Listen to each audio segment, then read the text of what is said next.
Kralj Aleksandar I Karađorđević odazvaće se pozivu francuskog ministra spoljnih poslova Louisa Barthua da posjeti Francusku, svoju drugu otadžbinu, kako ima običaj da kaže.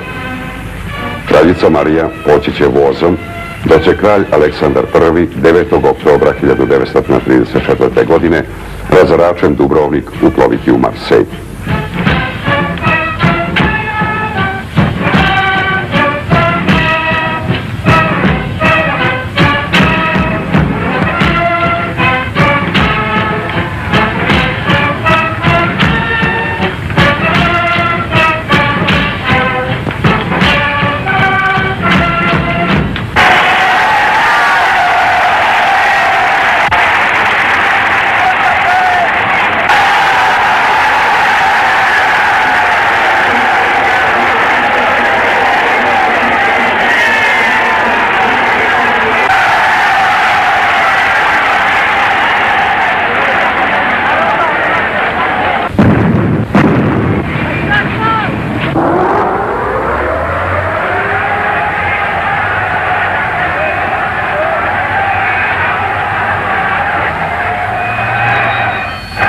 Čovjek koji je izvršio atentat na kralja Aleksandra i usmrtio ga je bugarski državljanin Vlada Georgijev Černozemski, pripadnik terorističke organizacije VMRO, instruktor ustaškog pokreta. Došao je iz mađarskog logora Janka Pusta po naređenju svojih pretpostavljenih Eugena Kvaternika i Ante Pavelića.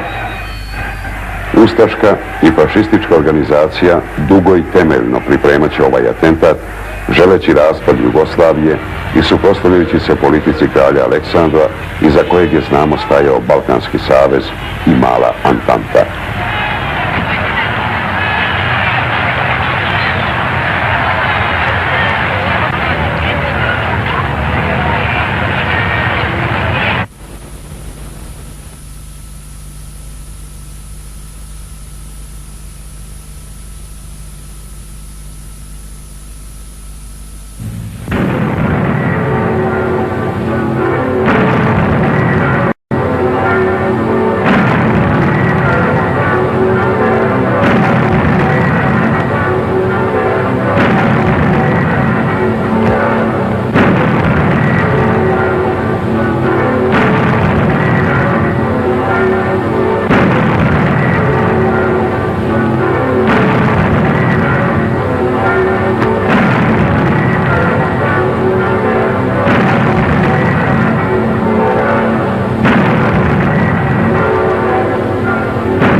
Sahrani će prisustvovati rumunski kralj Karol, bugarski knez Kiril, engleski princ Đorđe, maršal Gering, maršal Petain.